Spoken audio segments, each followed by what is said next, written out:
Welcome to the Syndicate. I'm your host, RZA786. And I'm your co-host, Political P. What's good, brother? How you doing?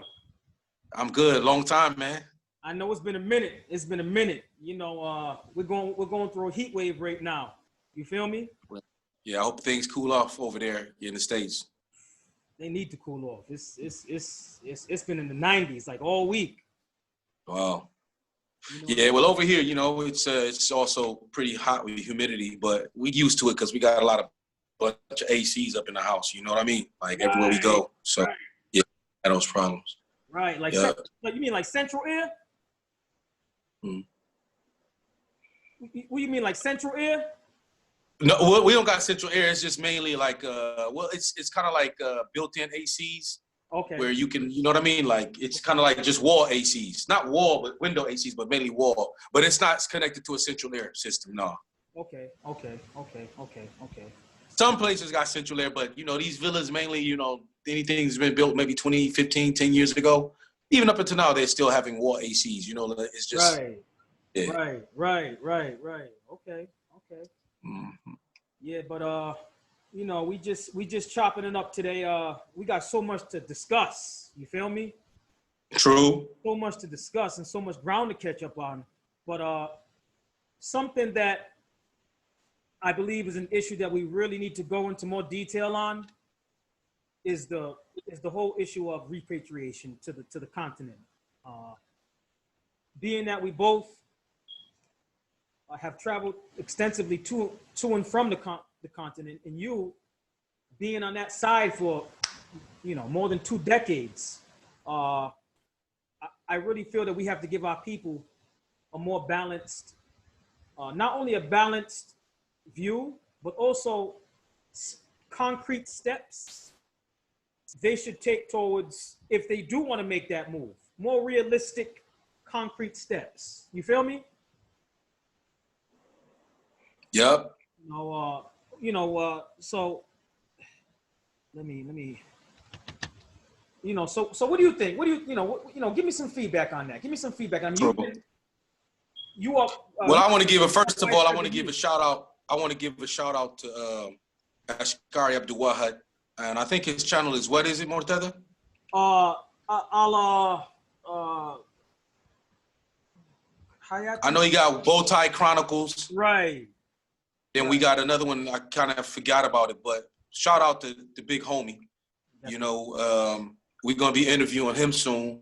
That's right. And he's one of the brothers that is sort of a pioneer, I can say. He's been doing it. He's been over in this part of the world for over 20 plus years. Right. And we both were in University of Africa in Sudan together when I was there from 95 to 97. So Big shout out to the big homie from the West Side, West Coast. And to answer it, and he'll be a part of our network. I mean, there's a lot of, let me just put it this way, RZA. Yeah. There's a lot of people that are been over here over in this part of the region, in the Middle East, in North Africa, and East Africa, and West Africa, for several decades, maybe even longer. I myself, I can speak for myself. I've been over here 25 years. I'm very close to Africa. I'm actually, to be frank with you, I'm in Doha, Qatar. I've been here in this part of the world for 23 years in Qatar. I've been here longer than I've been in Detroit. Right. I've been overseas half of my life, So I don't feel like I repatriated. I never thought of it that way because realistically on the ground,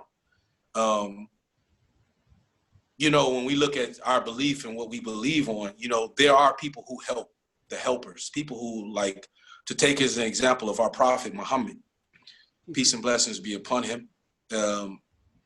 He was welcomed by the people of Yathrib, which they call it the Ansar. And he was brought there specifically to solve an issue between several couple of tribes that had disagreement. And they thought that he was the best intermediary to help balance their society that they were currently facing. Even though they were a thriving society, they were doing a lot of great things, they had some issues amongst themselves as tribal people. So Prophet Muhammad, he was there and invited, And then they also invited him and his followers to come and live in Medina because they were also oppressed during that time. So the call was given for all that were believers based on God's command to go to Medina, and they went. And at that time, they were given so many things. They were given homes, part of the land, so many things. But before they went, that agreement was already brought together between the prophet, those that were close to him from the Muhajirin, those people who were making hijrah. How do I say that in English? Migration? Yeah, the migrants. So they were migrants. And those people who were the helpers that were willing to host them and give them the rights as they have. But that was already pre-planned before. They didn't just jump and they went over there and then they just sat down and they just said, okay, we're just going to come unnoticed. And once we get here, we're going to start negotiating. So right. I think from that example is the best example of how to migrate, not repatriate, because we can claim that, yes, we're coming from Africa, but we don't know exactly where we're coming from. And we may not be from those, we may not be the real inhabitants when you trace our lineage. Maybe we have a percentage of that from us. Right. 60 or 30% coming from Ghana. Maybe something's coming from East Africa, something's coming from Central Africa, something coming from southern parts of Africa. Right. So that's the distinctive thing about our culture and our background. So I think, Riza, it's something that we really need to really not, as you said, romanticize or fantasize as out of we're going to Wakanda and that everybody is all one and the same, based on our oppression or what we've been through in the United States. I think we need to really take a really close look on how we engage the opportunity, if there is an opportunity, and at the same time show respect to those people that also have been oppressed. They also face centuries of colonialism, wherein Africa didn't have 51 countries. And Africa is also predominantly having tribes that are major tribes and clans throughout the continent that share similar cultures and beliefs and so many other things. So it is very intricate and it should be respected, and both sides should be respected. So that's my thought on it. I still say it's a watered down, unplanned, unthought through, practical way of entering into the continent and calling Africa our country of repatriation, or our continent of repatriation. Okay.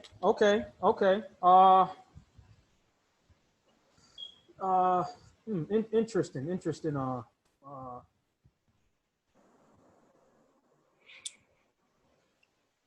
In regards to repatriation, to repatriate to a place means that you had to come from a particular place. I know that it's used in a very loose context. When in terms of when speaking about the diasporans going back or going to. You have brought up a point earlier about especially African Americans, Black Americans, our ancestry being so diverse. Now, I'm not going to say, at least for myself, the majority of my ancestry, the vast majority, is from the African continent. Okay? But I think a lot of people tend to see Black Americans as a group that has kind of like the same level of, the same ratio, the same breakdown in terms of African, European, and it's not the case. It's not the case. You got some Black folk here in America, right, who are Black, but they have a small percentage of African ancestry. Okay?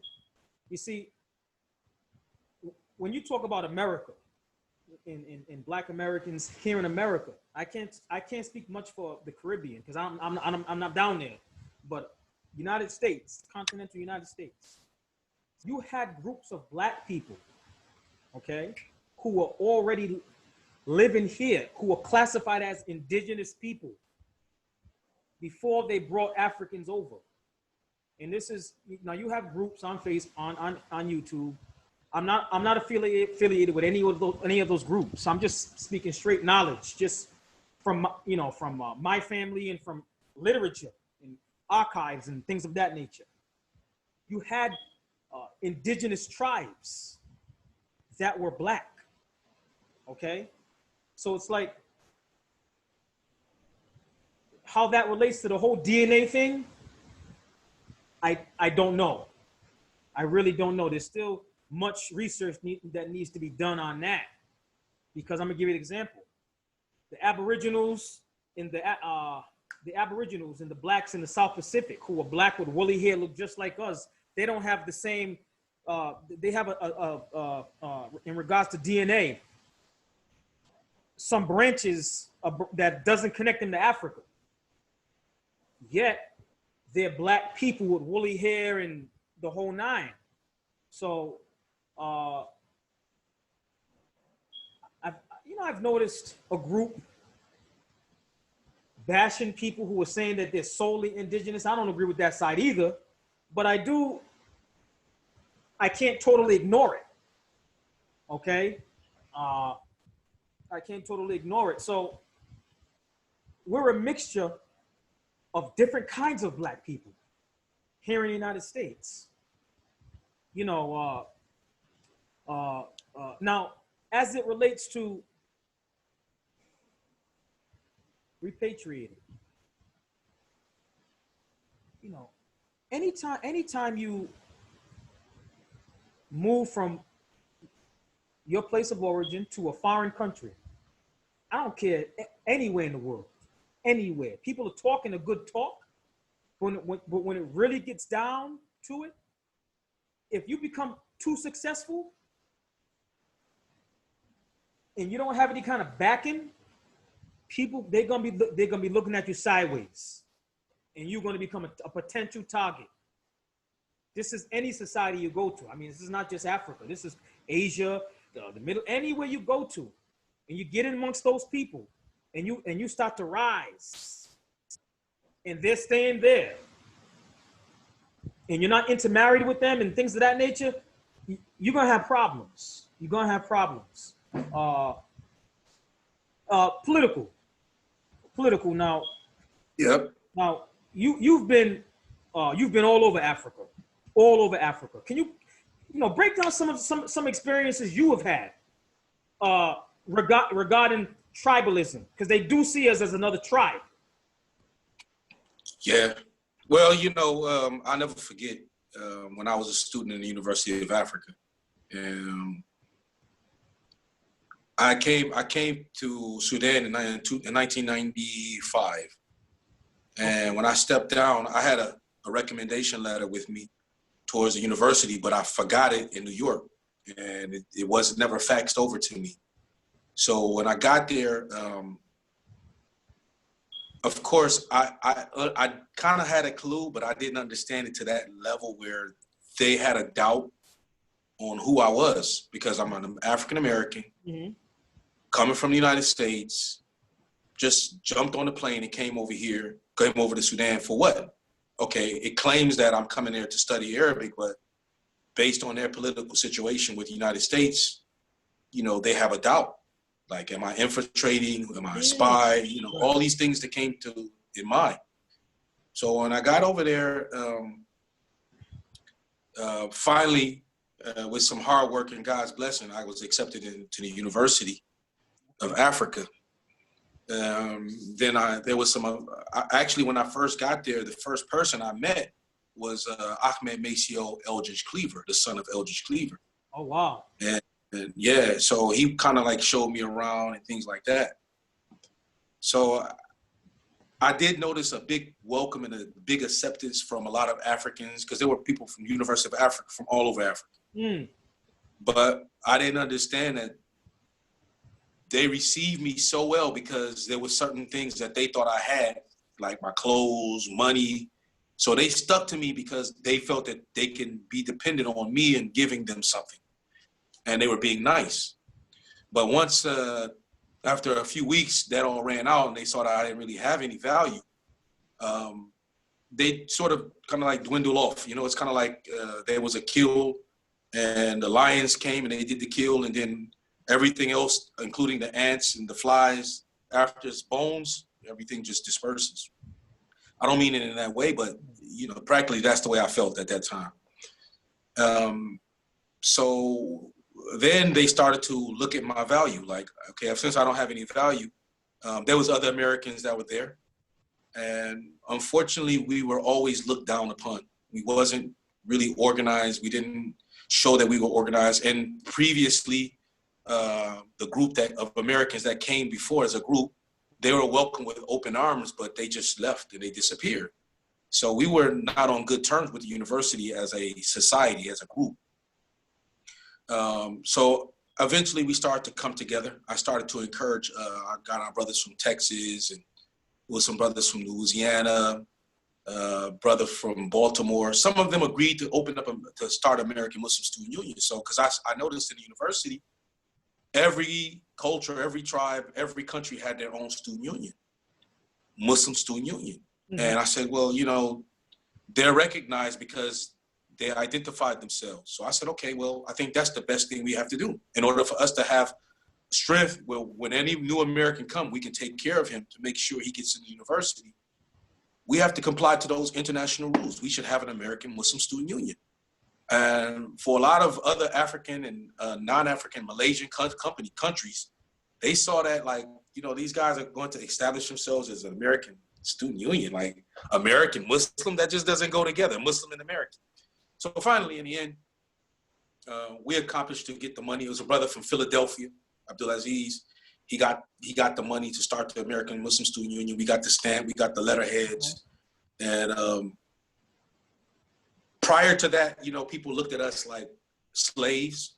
You know, any other African country, some people from Mozambique, from Zimbabwe, they became our friends, but they were also like scrutinized. Like, why are you hanging around these people? You know, we were already categorized, even though we were Muslim, we were still categorized as Americans, as slaves, and as people with no culture or no value. Now, did they know the slave narrative? Did they know, you know, because to my knowledge, I've heard stories where a lot of Africans weren't taught anything about slavery in America. So did they know the whole slave story? Were they? I think so.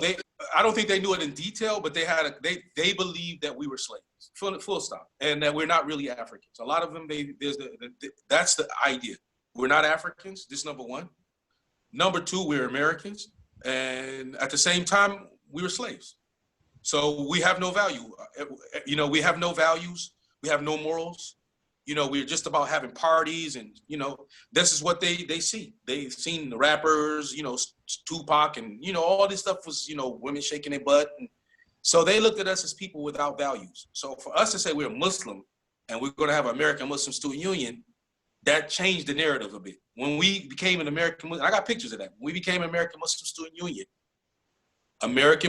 Union, that's when everything changed. So it wasn't racial, it wasn't tribal. It was that now they understood that we are organized, we're just like them, and we're actually now showing our potential and respect, meaning now we put ourselves to a level of respect and class. So now, once we became the American Muslim Student Union, what happened was we opened up an opening ceremony, and we bought a bunch of food and stuff like that, and we slaughtered sheep. The brothers from Ghana got involved, Malaysia, Indonesia, Nigeria. All of the student unions recognized us, and they welcomed us with open arms, because now they were able to identify us, and now that they saw we were unified as a group of Americans, right, and that we were American and we were Muslim. Some of them thought they was gonna have music in a party. They was like they just said, okay, American student, but without the Muslim, like, y'all gonna have, you know, a lot of the brothers from Africa, they were so excited. They would come to us to say, okay, we got the invitations, because we gave the invitations to all the Muslim student unions. So they were excited. So we got a lot of positive feedback. We had over 500 people show up. Wow. You serious? And we had the Emir of Tulab, like the responsible, the student advisor over all the students, Barbikar. he came and he spoke. It was about 2 or 3 major, and it was one of our major lecturers also spoke in the opening ceremony. So it was a big deal. And in the end, at the end, we did Laylatul Imani, the night of belief. We did so many other programs, and we became respected amongst all the Africans and Asians throughout the university, because we came together and they identified us as American Muslims, meaning we were a tribe.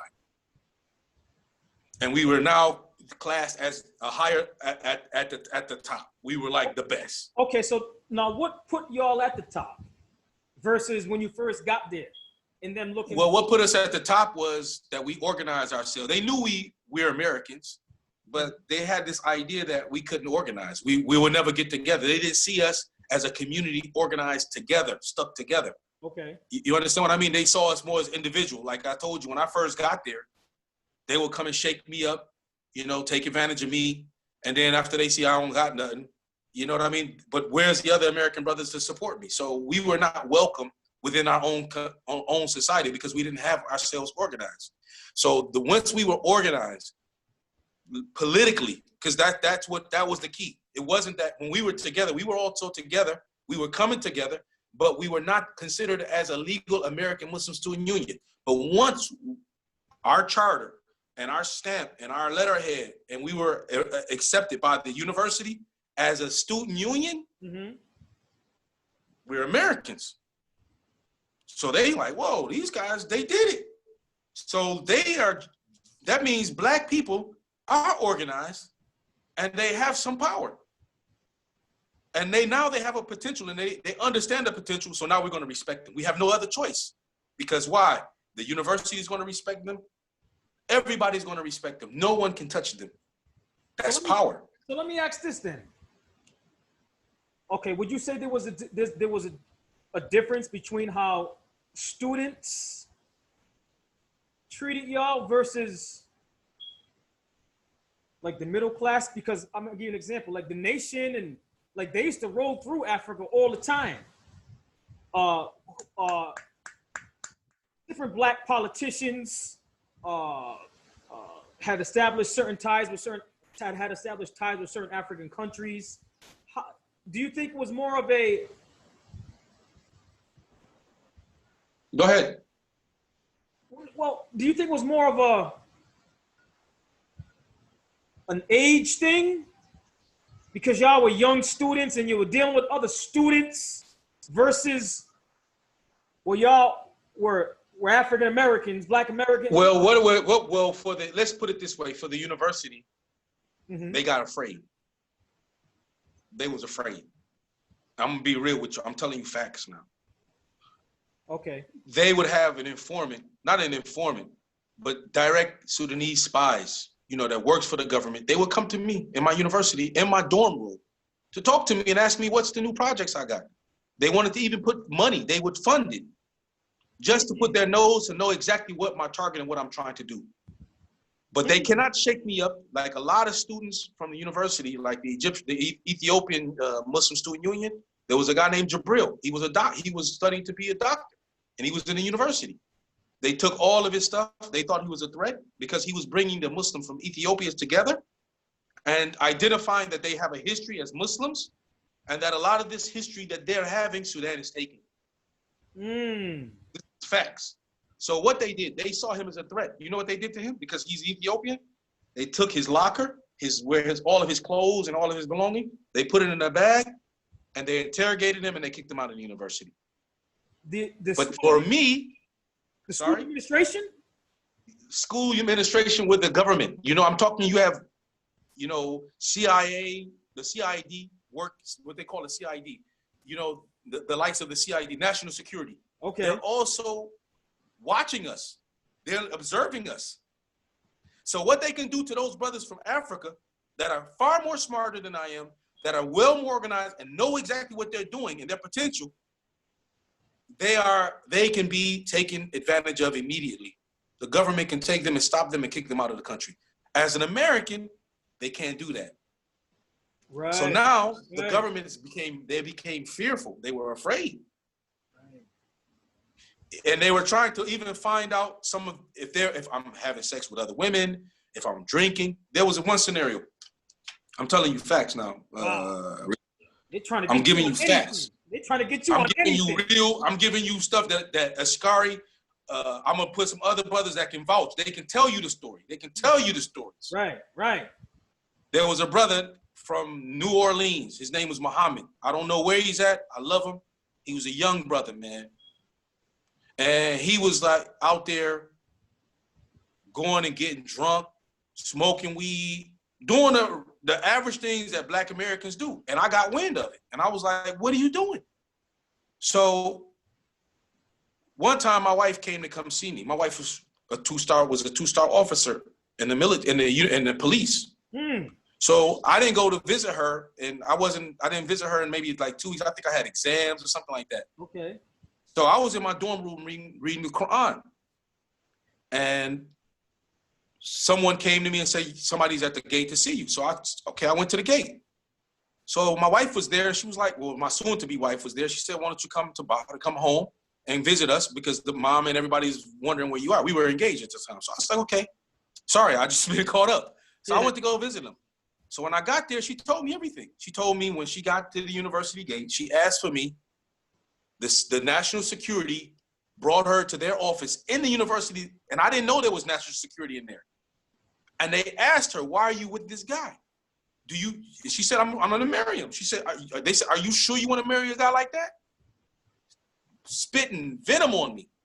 Wow. So she told him with confidence, yes, this is gonna be my husband, and family is all set, everything is good. So I was like, so after that, she came out of that office, came back to the gate, then they summoned me, and then that's when she told me, come see me. So she told me the whole story.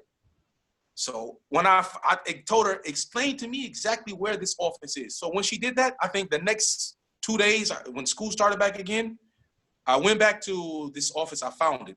It was a 2-star officer with the national security there, knocked on the door. So now all my thoughts about them investigating and spying on us, like especially Muhammad from the bad things that he was doing, I knew they know who we are, and they're watching every move. So any dirt that we have, they're gonna screw us. So the only dirt we got is Muhammad, right? And we're gonna correct that. So what I did, I met with the guy, I said, yeah, my name is Paul McCurry. I didn't say Harun, nothing. And I was like, yeah, I'm gonna marry Sahela. You got a problem with, I just really put it to him. Right. But then the main thing I got to him was, I said, listen, we already aware of what Muhammad is doing. He's our younger brother, and he's American. Mm-hmm. And he's smoking drugs, smoking marijuana, drinking, and screwing women. And now we're going to take care of that. That's for us to correct him. And I'm going to give you my word. This will never happen again. You'll never see him in that situation. He will never be doing such.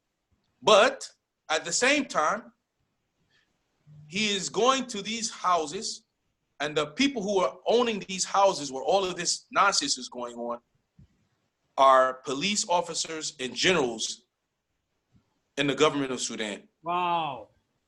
And they're the ones who are encouraging him, and he's 16 years old, and they're grown men, older than me.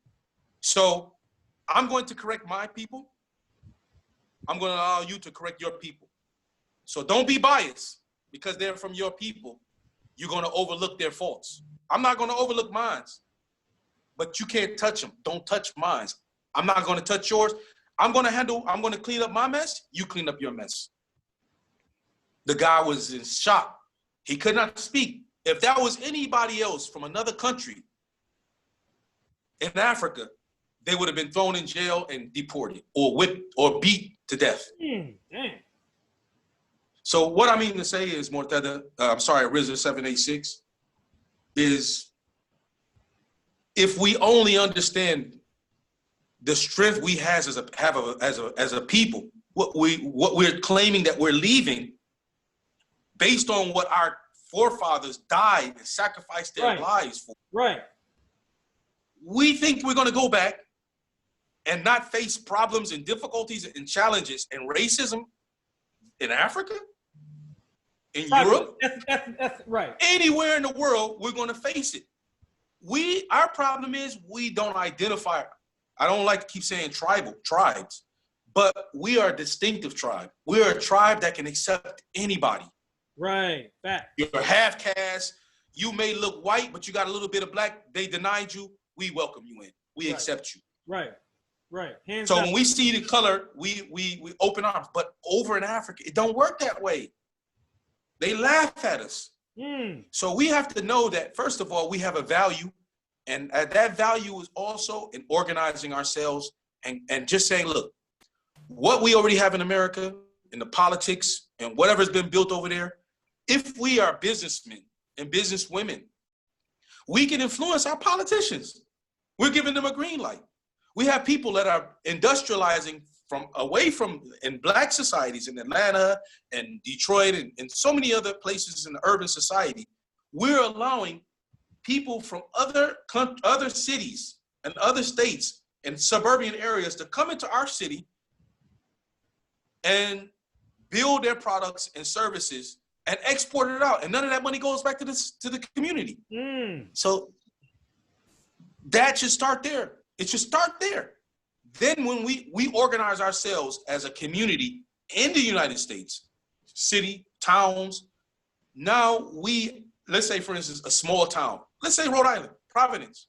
You have a black mayor, and you have a black town mayor, whatever.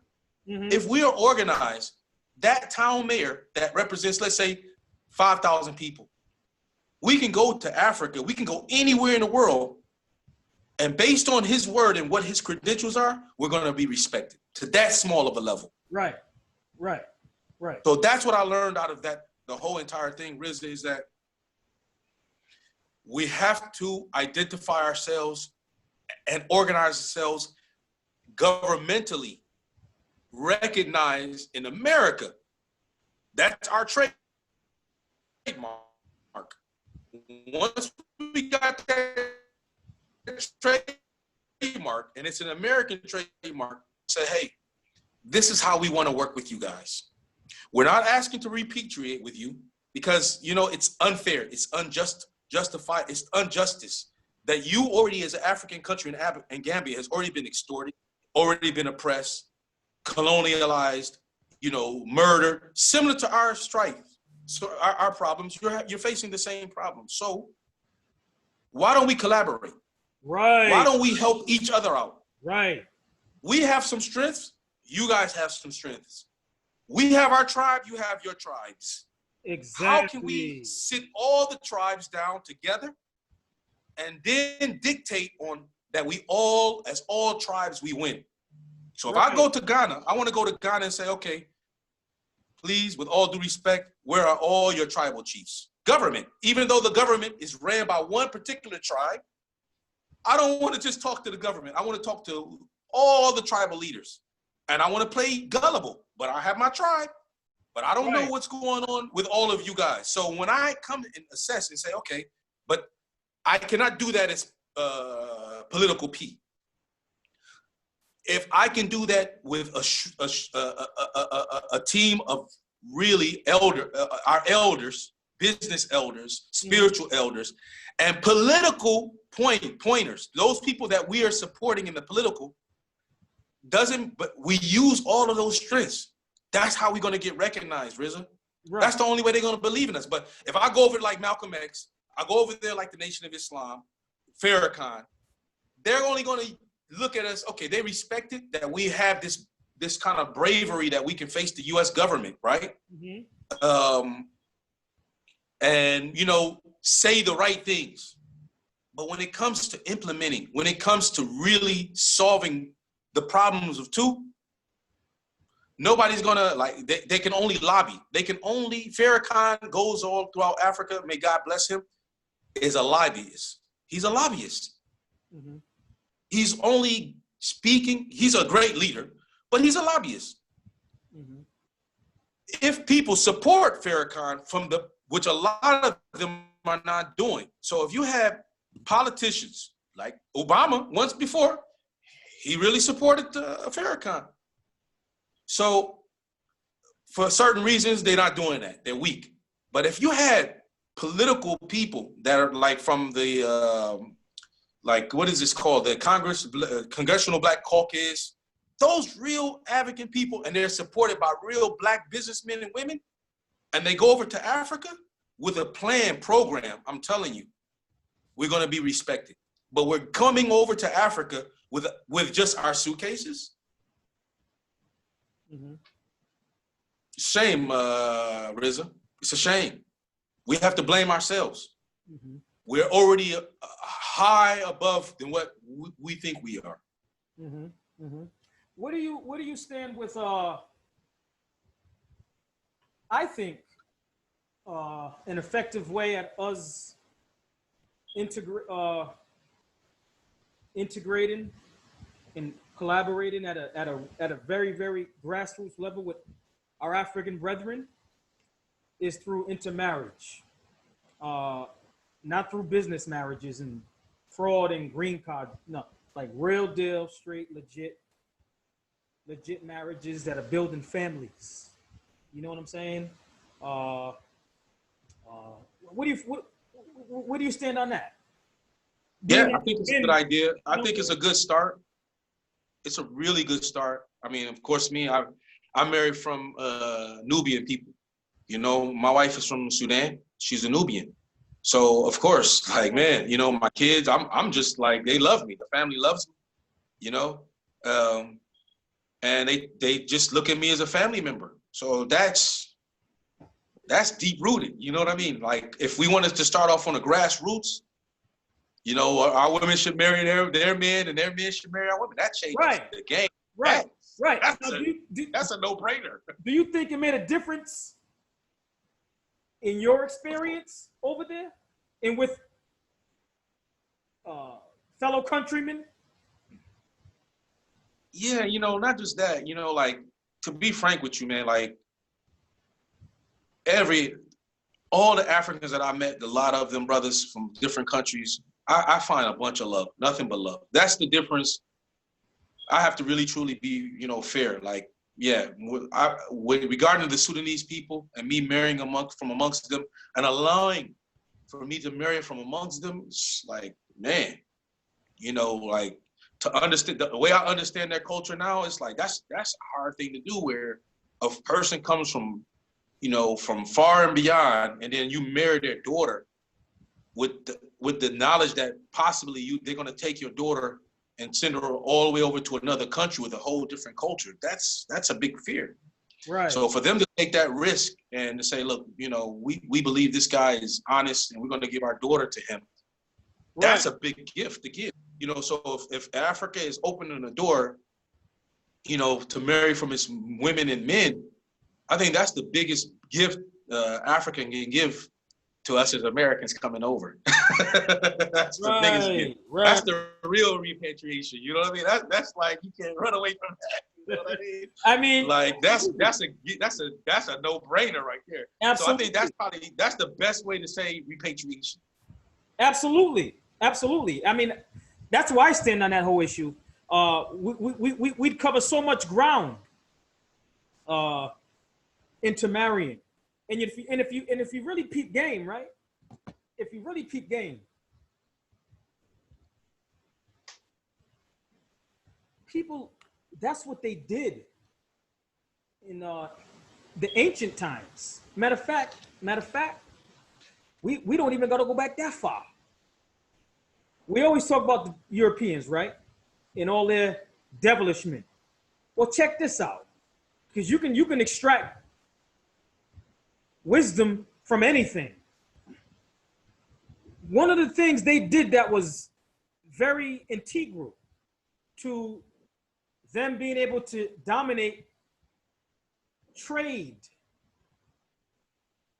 was, whenever they traveled as, you know, international merchants,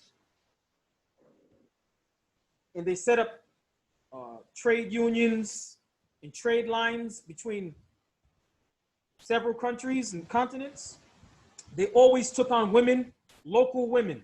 They took on local women, which gave them acceptance into the locals, and they had children with them. And these children ended up becoming the elite of their society, of that society.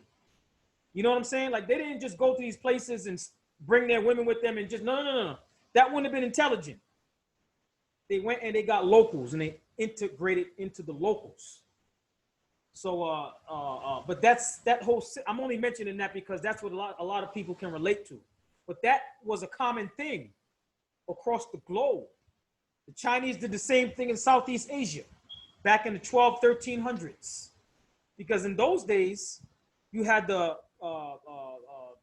Khmer Empire, okay, that extended from Cambodia all the way to Laos, Thailand, that whole region, and it was popping. I mean, it was popping. So you had a lot of Chinese merchants that came down the Mekong River and set up trade with the local Cambodians, Khmer, or as it's properly pronounced, Khmer. And they got local wives. Again, when you marry a local and you have children with them, you become one of them. It's like they take you into the tribe. Full stop. Straight up. Come on, bro. I'm telling you, man, that's the way I feel. Like, you know, like just by me being this with my wife so long, people don't look at me as American. Here, they think I'm Sudanese. Right. They think maybe my wife is the one that was an American. Right. So it rubs off. It Facts. does. It has a big impact. You know what I mean? And a lot of times, you know, like my kids, they don't see themselves, you know, because they were raised over here. They see themselves more Arab, African, you know, descent. They know they're Americans. I just need to give that to them more, but that needs to be more structured. Like, that's the thing that I can see the potential, RZA. It's like, we have to blame ourselves, you know what I mean? We can't, you know, use these scare tactics right, and all these other tactics to just throw it away. So that's probably why you got a lot of these Black Americans say, hey man, we're Aborigines. You know, we've been here for a long time. right. So I see somebody having 4, 5, 6 generations, and you know, the Mali Empire, they were over there 200 years before Christopher Columbus. So our DNA does trace back to Africa, right, but that doesn't mean that we haven't been in America for a huge amount of time. So of course, that's right. in the end of the day, the feeling for me, for any American, like when I traveled to Africa for the first time, I knew I was in the airspace. I cried. It was a real connection that I felt that's there, and that's the thing that nobody can take away from any of us. Mm-hmm. We have a connection. That's right. And it's not that our African brothers don't accept us or want to be with us, but they expect so much out of us.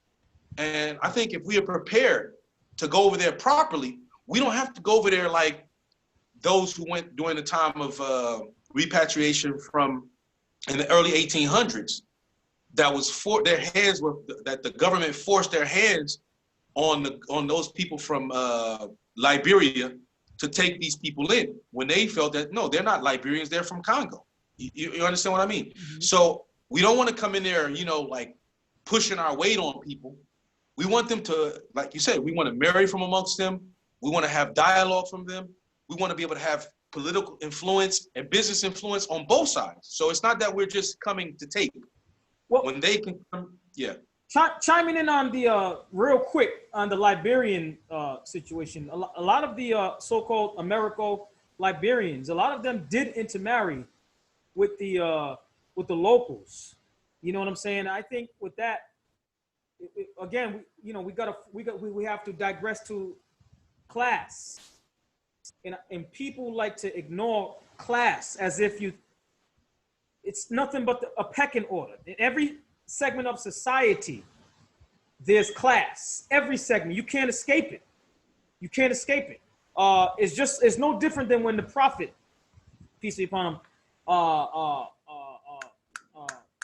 when his slave Zayd bin Haritha married subhanallah, what's her name? Asma.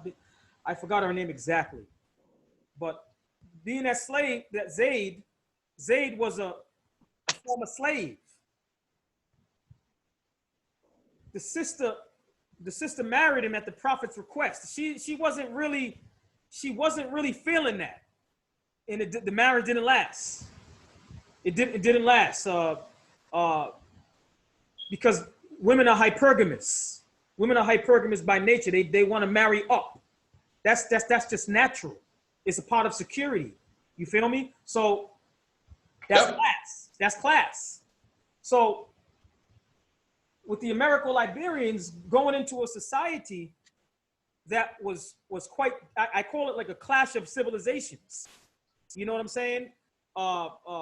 You coming from the West, having been brought up in the West for hundreds of years, even prior to the 1800s. I mean, we've been there, conservative figures since the 1600s, early 1600s. They got there in the mid 1800s. So you're talking early 1800s.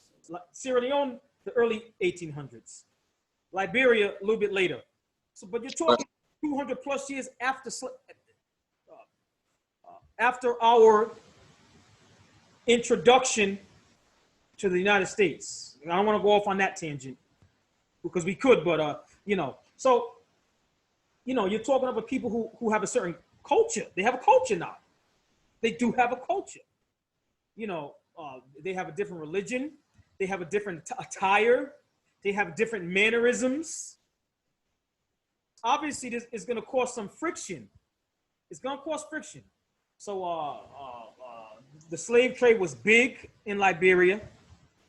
You had a lot of tribes trading slaves. And matter of fact, when Paul Coffey made his voyage to Sierra Leone, now Paul Coffey was a bad man. He was a bad man. Paul Coffey came out of Westport, Massachusetts, born and raised. He was a merchant. He was a merchant, but he was also a sailor. He was a shipbuilder. He was a carpenter. He was a farmer. I mean, he was a beast. He really was. You know what I'm saying? He preceded Garvey by 100 years. Literally, by 100 years, made the voyage to Africa twice. So now his mother, Paul Coffey's mother, was a black Wampanoag Indian. She was a Wampanoag Indian. Now I'm here in Rhode Island. We got Wampanoags, we got Pequots, we got Narragansetts. Those are the biggest Indian nations we have here. Paul Coffey's mother was a Wampanoag. His father was actually a slave from Ghana, whose name was Kofi. That's how he adopted his father's first name as his last name, Coffey. His father came here as a 10-year-old boy, as a slave. He was able to work his freedom off. He was able to buy his freedom. So by the time his father was in like his mid-20s, he bought his freedom. Married Paul Coffey's mother, who was a black woman, a Native American black woman. This is documented. This isn't, nobody's coming with some slick stuff. This is documented. She was a black woman, but she was Native American. She wasn't African. So, so he came up at a time when it wasn't common to see a black man owning a fleet of ships, and his whole crew were black seamen. I mean, he used to roll up into different ports, and people were like, all right. You feel me? Like, wow, what's this? So, in any case, when Paul Coffey, when he finally made it to Sierra Leone, the first thing he noticed when pulling it into the harbor, because he was a seaman and a shipbuilder, so he knew the different kinds of ships and what they were used for. He seen the slave ships. And he was like, damn, man. You know, so right away, and he was an abolitionist. He was an abolitionist, black man. He named the different tribes that were into slave trading. That bothered him. And it also bothered the Americo-Liberians who arrived in Liberia for the first time. You rolling up to try to start a new beginning, to reconnect to your uh, uh, your people, more or less. I don't want to get too, although a lot of us have indigenous ancestry, but that's another whole topic. That's another topic. Well, I think that's a good thing, though, Rizza, because we can't negate one and accept only one side. Right. You know what I mean? Like that's the special thing about us being from where we're from. We have it all. So we just cling to, to go and repatriate, to go back to the continent because we've been oppressed in the diaspora because of our color. Mm-hmm. And that's the thing that still clings onto us that we need to like clear up in our mind that, hey, wait a minute. Although we're going through this oppression, just know that those guys in Africa, our brothers and sisters in Africa, have also been oppressed. I mean, we can give or take, more or less, but it was similar. Like what happened in the Congo is atrocities were massive, and they say that most of our ancestry going back to Africa is Bantu, is coming from Nigeria and West Africa, but it's all over Africa. However you want to put it, in the end of the day, we also have an identity, and that's what we need to cling to, and that's the way we're going to be respected, because we've evolved. Our culture has already evolved through oppression, and that's the way we evolve.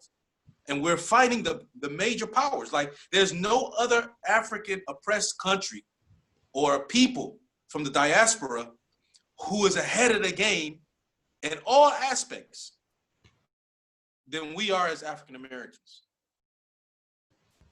Right. We're there. Politically, we're there. Financially, we're there. Socially, we're there. In all aspects. Right. But are we really awoke and see the power that we really do have? Most of us don't know because we ain't never been nowhere. And when we go, we're going a synthetic way. Mm-hmm. We're going to Africa and we're going to travel synthetically, like in a synthetic way. Most Americans don't travel. That's the fact. So the majority of us we call ourselves African Americans, let's define it as most of us don't even have a passport. But those who have a passport, 9 times out of 10, 99% out of 100, mm-hmm. they have their roots back home. That means they came when they were young boys or 20 or 15 or 10. They're first generation Americans.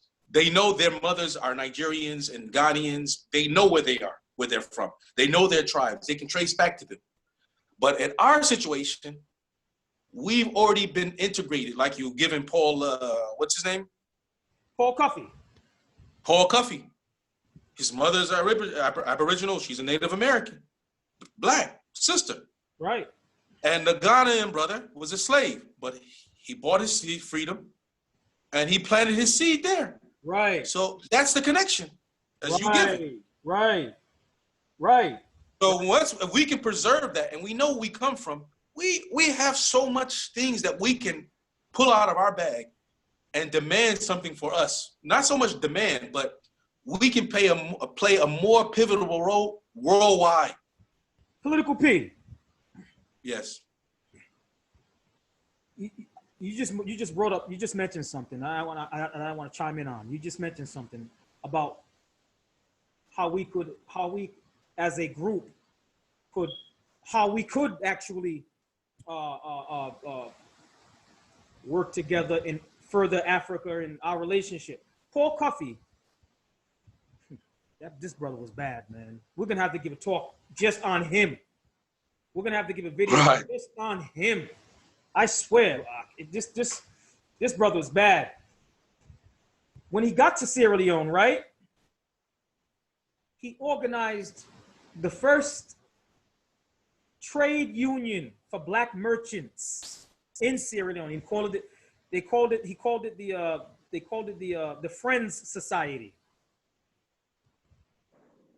Because see, when he got there, the British, now Sierra Leone was a British colony. Liberia was like an American stepchild, like a child of America. So they weren't colonized by the British. So when and now this was during the time of the Revolutionary War as well, right after the Revolutionary War. So the British-U.S. ties were very Jenki.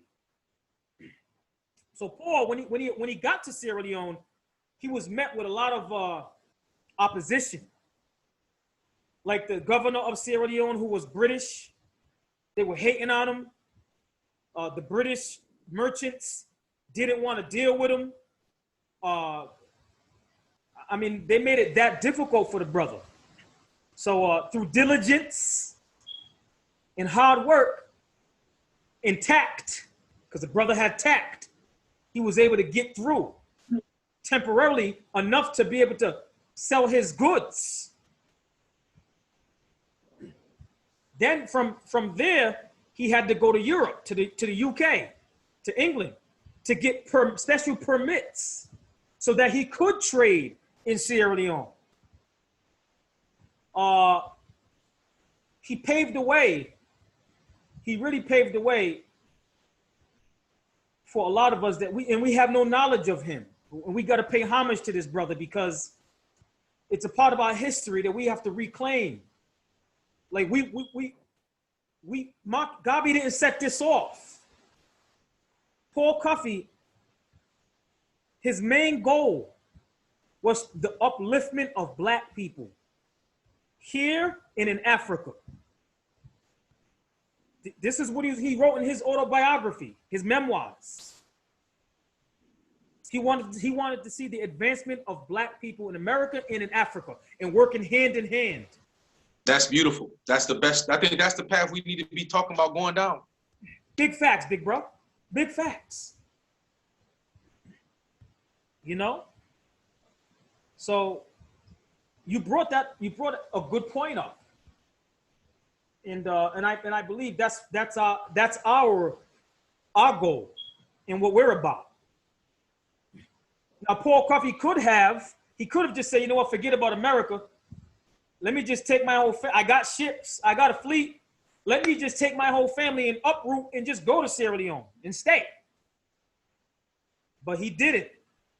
He didn't. He realized the power he had. Even despite the racial climate of that time, we're talking pre-emancipation. He still realized the importance in the leverage he had being an American, that he could actually help Africa more and help us more here. You feel me? Yeah. You know, I'm with Paul Cuffey. Real talk. Real talk. And that's the way it works. That's the way it should work. I mean, you know, there's a lot of Americans that are having a lot of strength and power, but they just don't know, you know, the value that they have because they never travel. Right. And as I said, you know, RZA, like politically, it's not the way it was back 20, 30 years ago. You know, when you go to Africa, there's not a lot of colonialism going on anymore. It's still, the remnants are still there, but now it's under the control of people who are looking like us, that are the inhabitants of those countries. Now, of course, they are still being controlled in some sort of way or being prohibited of advancement. But if we were there, we were involved in having communication and relationships with them, we can make it a little bit more easier for them not to be sabotaged. You understand what I mean? Right. So if we have, and I'm talking about local, because what I've learned about the United States, you know, local and state government is powerful. A lot of times more, it dictates what goes on with the federal government. Right. And it's separate from that. There's a lot of laws and you know, investment rules and things like that are totally different from state to state. Mm-hmm. So we're not like years away. We're there, but we just need to know to say, hey, look. I give you an example. Detroit, city of Detroit, Mayor Coleman Young. Coleman Young, he had city of Detroit on lock. He told all the Americans that are not from Detroit, stay on the other side of 8 Mile. And he was ostracized. We were ostracized as a people because why? We didn't get any investment. But if he had the connections that we would have, let's say throughout the world in Africa, he will be able to bring in businesses and commodities that allows him and the people of the city of Detroit to be self-sufficient, because they were right there with him. They would support him. And he gave them all the rights and the freedom to take the city, you know, and we take control of it. But the problem is we didn't have the commerce. We have the city, the Detroit River that goes right out to Lake Huron, that goes out to the east to the Atlantic Ocean. So I really believe we have what it takes. We just need to remember people like Paul Cuffey and a lot of other great men that came up with systems and plans that will allow us to engage with people from Africa who has the same sort of plight that we have and what we've been through. They've been through the same, and how we can work together, come with certain ideas and agreements collectively that will allow us to win on both sides. Right. And if we win on both sides, we have interconnection, we become strong. Right. That's their expectation for us. That's what they should be expecting from us. Mm-hmm. And that's what anybody in the world should expect from us, because we're the only ones that we are right there. We're mixed within the fabric of the American society. That's power. Big power. So for someone to tell me, oh, they're shooting us over there, like, you mean to tell me every African American is just in an urban society struggling and they being shot and killed and their lives is in threat? The politicians, okay, that may be a fact, but we still got power. Come on, that's like 5% of what the real problem is. That's 5%. Good point. 95%. We making moves. Millionaires, billionaires. Good point. We got political power. We running cities. We running states. Good point. People. What is wrong with us? Why we can't come and show them that? They're like, please, you guys, we see it, but where's the benefit for? How can you guys? We want a refinery. Ghana, they need a refinery. We're gonna have them. I'm not just talking. We're gonna get one brother on. He's gonna be on our Skype call. They need a refinery. They need a refinery built. And if the African Americans with our government, our city, state mayors, and governors get involved, we can make a deal like that happen. That's on the grand scale. That's when all the tribes, the city of Atlanta with the city of Accra, we all come together. It'll be a fanfare. Like, the media would not show that, but it will change. And it's something practical. We can do it. Right. So, I mean, I'm a little guy. I can't pick up the phone and just call the mayor of Atlanta, Georgia, and say that. The perception is given, Killer Mike, T.I., they all from Atlanta. They crying reparations, but they not focused on seeing what Ghana has to offer and the support that they can render to Ghana, and just saying, okay, I'm going to go over there and see the slave ships, and, reminisce. And, they went to Ghana. You mean to tell me that nobody sat with them and told them, look, we got a refinery on the table. And of course, there needs to be due diligence because of security. Is there a way that you guys can just what is it that we can do to make this thing happen? That when you as African Americans can go to the city of Atlanta, you guys can take it all the way to the state, to the White House, and get the clearance for you guys to have the license to bring in imported petroleum products from Ghana. And you took ownership. And to make Ghana more stable, or to make Sudan more stable, we don't have that political block or that voting block to do such a thing. We have it. So why don't we should penetrate that. We should really get into that, because why? That brings us self-sustainability for life. Political P. Yes. Look at being that you mentioned Ghana, and you mentioned it a few times actually. Look at Steve Harvey. Right now, people can say whatever they want to say about Steve Harvey, and I'm talking about the big picture. Steve Harvey owns the rights to Family Feud in Africa, Ghana and South Africa. And it's gaining momentum. I watch it. You feel me? I watch it. You know what I'm saying? So Steve Harvey did the right thing. He did what it took. And look at the platform now. Yes. And he did it easily. Yes. He did it easily. He's expanding. That was a power move right there. That was a power move and he also sees, he's looking into the future. He's projecting. Okay, and he's thinking about his children who are going to inherit what he's establishing now. You know what I'm saying? So, just so but peep the wisdom though. Ah, Peep the wisdom to chime in on that. Family Feud, and he's the host of Family Feud to make peace. Just think about like the subliminal message behind that. He's the only way, or the host, to be able to stop those feuds. He can come together for South Africa, Ghana, all these people. So I mean, behind the scenes, I'm sure he's doing a lot of strategic things. Right. Absolutely. I mean, just for those who may think our stance is against collaborating and working together with our African brethren, we got ties to the continent. We got ties, blood ties, marital ties. We got ties to the continent. So, and if you could go back in time,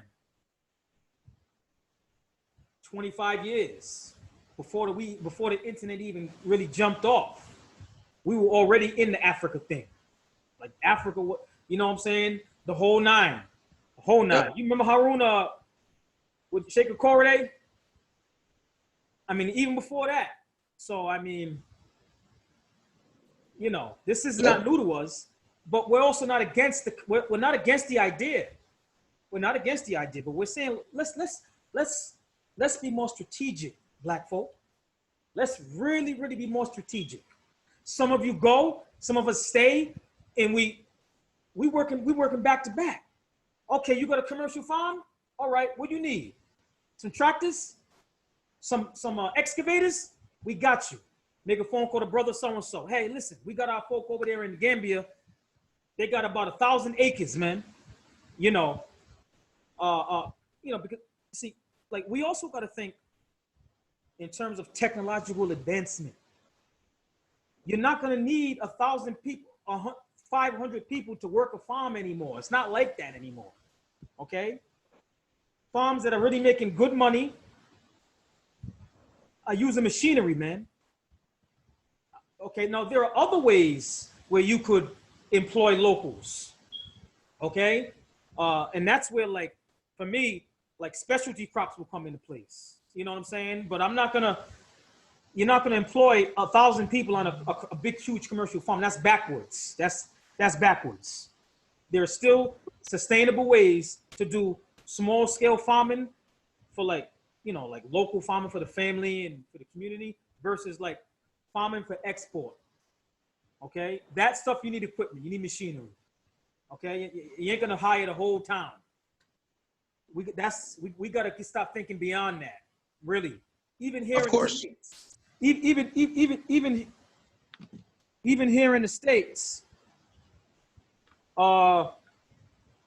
here in the States,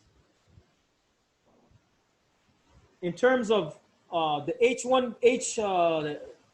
I believe it's the H-2A, H-1B visas for agriculture. Those visas, they're trying to get rid of all of that. You know why? It's not because of illegal immigration. They don't really need immigrants like that for agriculture. Yes. Can you still hear me? Yeah, I hear you. Okay. It just looks like your USB connection is trying to. Yeah, I'm getting a call because I'm using my phone as a webcam. That's what it is. It's the call coming in. Yeah. So keep going, Rizzo. Okay. So, in brief, this particular visa, they're really trying to do away with it. Why? Because they got machinery now that is actually doing all the farming. I seen some equipment. It was a machine on an apple orchard literally going down the aisles with arms, picking the apples, picking the apples. You feel me? Right. Hey, bro, I seen a robot. This robot was bad. This robot was, I swear to man, if I had the money, I'd hire him. This robot he was a one robot restaurant. He was the cook, he was the server, he was the waiter, he was the manager. This robot did everything. You feel me? Everything. So things are changing. Things are changing rapidly. Rapidly. We got to stay with the times. Hey, all right. I ain't got to slave my people. We ain't got to do that no more. We ain't got to do that. Yeah. We can go get 1,000 acres, right? And hire our people to do other things, to free up more time that could be used to do technological advancement, that could be used for learning and technological advancement and stuff. Like, we got to step our game up to a whole nother level. Okay? I'm not going to be doing no farming that's going to require me to have to hire 200 people with hoes. Like, right. Like, we got to get more advanced than that. And there's no shame in that. Now, don't get me wrong. You know, give people more sense of responsibility. In advancement, like, the whole world is taking off. And we still talking about using a hoe? Now, hear me out, folks. If you got a small little, like a 1 acre thing at your crib, and you're growing food for the family, and you want to get your hands dirty, that's cool. I'm all for that. I'm all for that. We're talking about agriculture for export, okay? Agriculture for export. We're talking about becoming an agricultural powerhouse. You're not, look it, man. We're not doing things how they used to do them 50 years ago. It ain't like that no more. Okay, you got technology now that can do the farming without damaging the soil. So, you know, having said that, we here in the States are coming with that kind of knowledge, but not only knowledge, access to the actual machinery. You feel me? You know, so. See, let me chime in on that. Go on, big bro. Go on, big bro. United States Department of Agriculture encourages export of agricultural packaged products, non-packaged products, throughout the world. For the Middle East and North Africa, currently, till date, they have $750 million US available. If you have customers, let's say, for instance, we have customers in Africa, we can actually take that food stuff, the technology, and to warehouse it and stockpile it in Africa that is affordable, and the government will subsidize the warehousing and transportation. There's also programs that things can be built and agriculture can be produced in Africa for the help of African people, the African continent, and the export of its goods and services throughout the world. So those activities are available. Those offers are available for Americans. We're just not using them. So now, are you talking about grants, or are you talking? No, I'm talking about straight guarantees. The U.S. government guarantees you 98%. No payback. If you have a customer, if I got a contract, let's say, for instance, in Africa, I got a contract where they open up a LC, or line of credit of, let's say, 50 million for products and services for their country, rice, sugar, you name it, whatever it is. Our government supports us 98%. And if the contract, the volume is high, a high level contract, the government will also support us, U.S. government, to support us to subsidize warehousing and facilities to stockpile the goods there. Look at that. Come on, for man. the sale of this products. Come on. So it's not that we don't have the accessibility to make, and that's, you're talking about the American Import-Export Bank, technology. Example, water. We can have water factories built in Africa with the technology. I'm just talking about technology as I'm chiming in what you're saying to add to that. We have so much technology and support stateside that those monies are not even spent for the allocated countries that is already allocated for. So if we understand what the opportunities that we have as Americans for those African countries and non-African countries, it's powerful, Risa. It's powerful. They're looking for that, but it's not enough minority African Americans that are even traveling to understand that. So those who are really, really eager to say, okay, I want to go travel to Gambia, or I want to go travel anywhere in the world, what sort of support am I getting in terms of USA products or export or technology that I can take with me when I go over to Africa?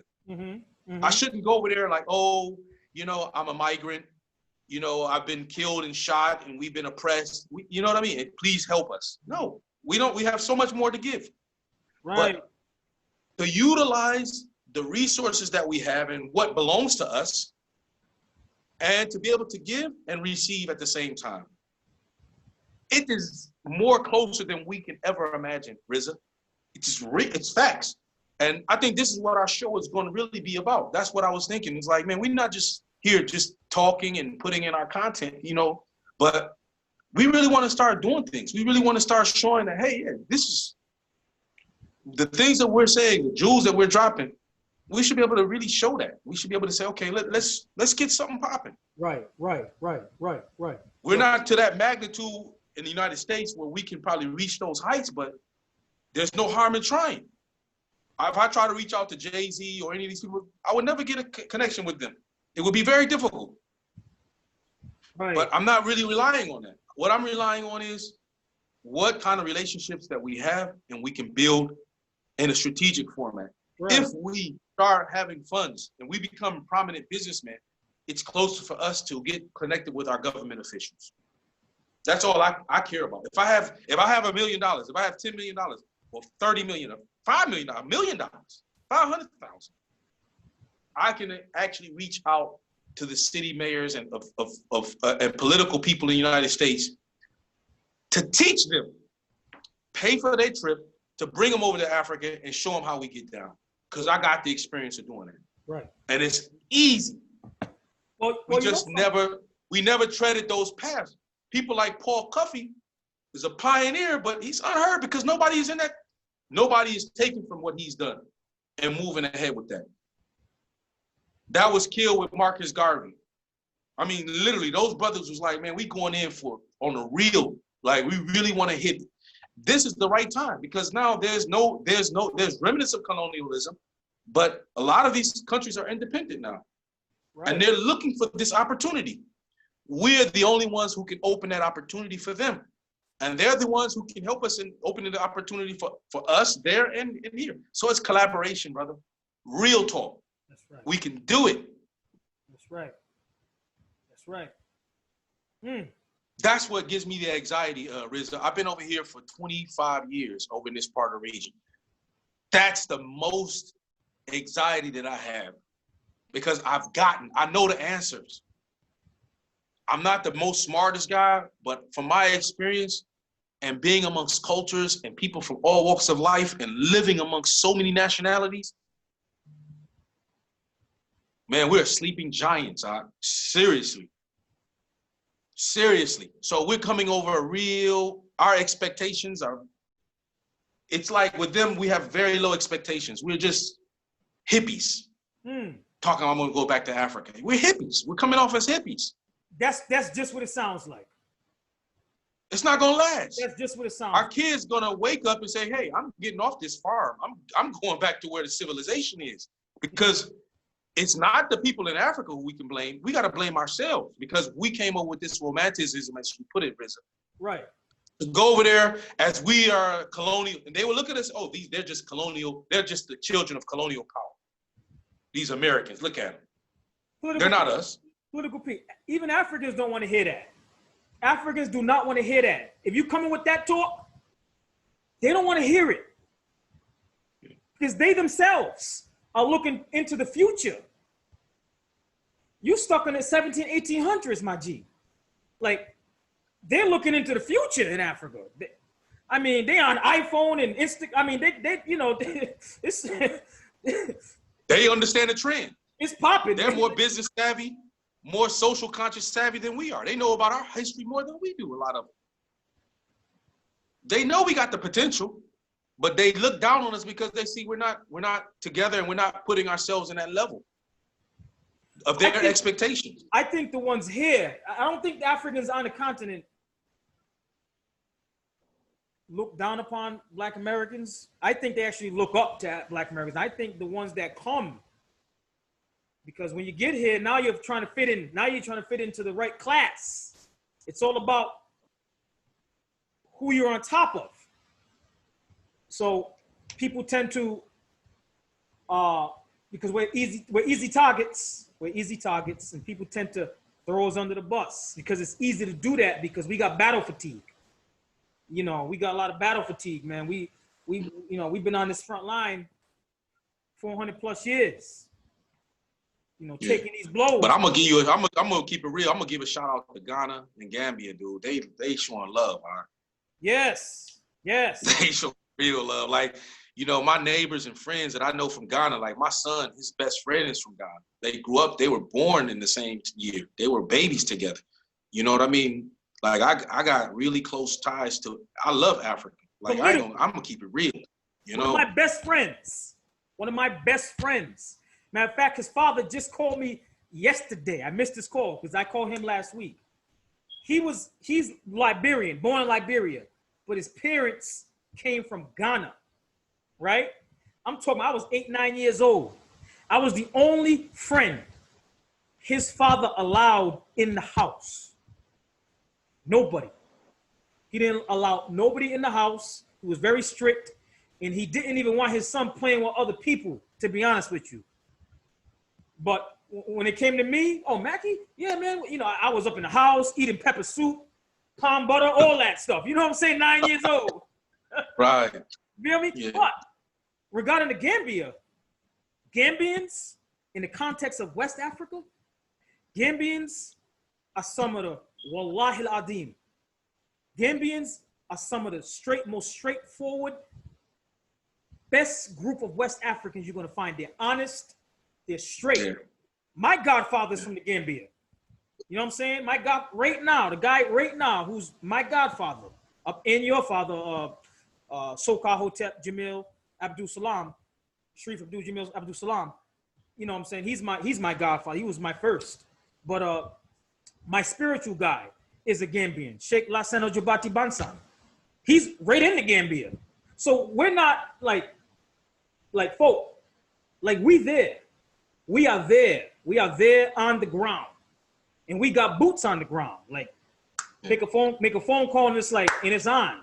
So, just in the spirit of truth, in real, giving our people real direction, real serious direction, straightforward direction. No slick talk. No, you got to get here because you're going to get shot. No slick, no, just keeping it real. Just keeping it real.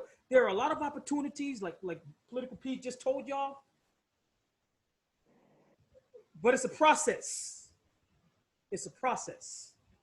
Stop looking at Africa like Africa is back in the 1800s. Take that out of your mind. Leave real talk. Like even Africans don't want to hear that. I had a brother from Ghana one time tell me, this was last year. This brother from Ghana told me, he was like, I don't know how he must be on YouTube listening to conversations, but he was like, man, why y'all African Americans trying to, he says, why y'all trying to repatriate to, this is what he told me. He was young. This dude was like 22. He was like, why y'all trying to come to Africa and give up everything you got in America to become a Ghanaian? And he was like, that don't make sense. He said, that doesn't, he says, we don't even see y'all, we don't even care about that stuff.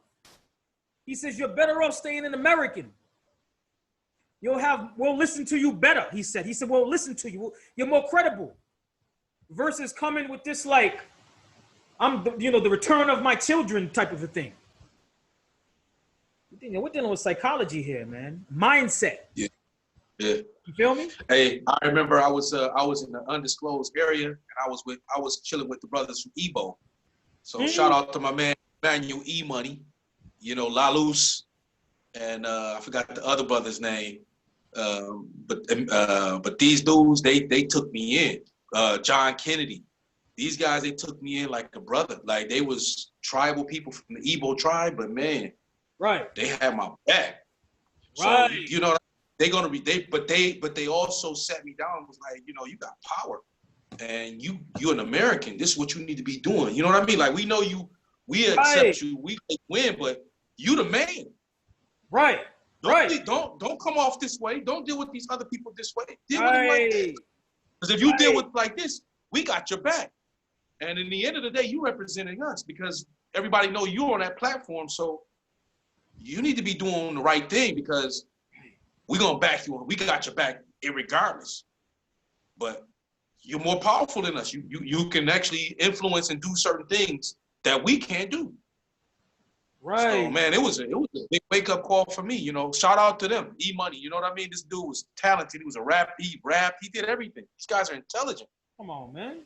Come on. So, that's the thing that humbled me when I was in Sudan and I was in the University of Africa. These brothers are very savvy, very intelligent, and they sacrifice so much. And they're like, look, you got this nationality and this passport. We expect more out of you. You should be far ahead of us. Right. You know what I mean? Like, you can lead the way. But you're not even there. You don't even see that. You don't understand that. So it was a big eye opener for me, RZA. Right. Well, I mean, I'm pretty much. This is our perspective on this. This is a multifaceted series.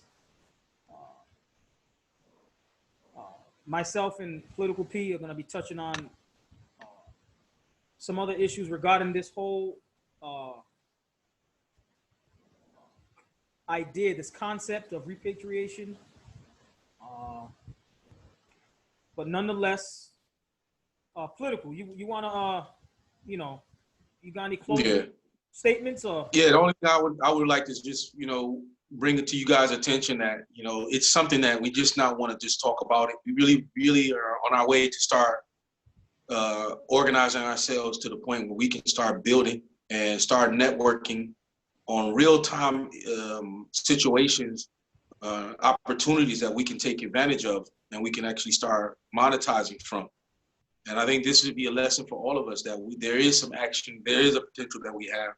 And I think we need to really start back with that potential being from the United States, tap into all those resources and opportunities that we currently have that we think we don't have, and prepare yourselves. If you go anywhere in the world, not just in Africa, but wherever you go, make sure you have all your resources and connections back to where you come from. And you evolved, you're Americans. We are all African Americans. We built that country, it's ours. So wherever we go, don't forget that. And it's not all bad. It's not that people just killing us all that, no. Don't overshadow all the good things that we have with 5% of the things that we are going through, because we're still enhancing and we're not just underprivileged people. When you look at us to the way you weigh the world, we're far ahead. We fought for that. It wasn't given to us. Nope. No handouts. We got no handouts.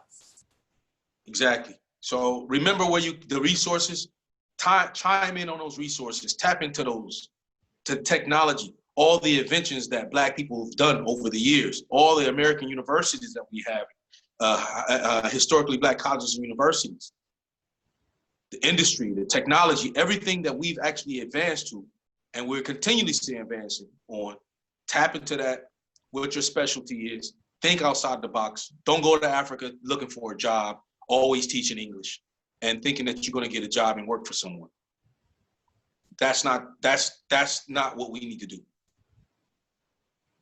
for the pioneers.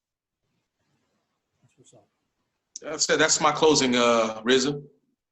Well, you know, thanks family for watching. Please like, share, subscribe, and comment. You know, if you want to chime in on this conversation, feel free to ask us any questions that we may address in the next video. But until next time, family, peace. Peace.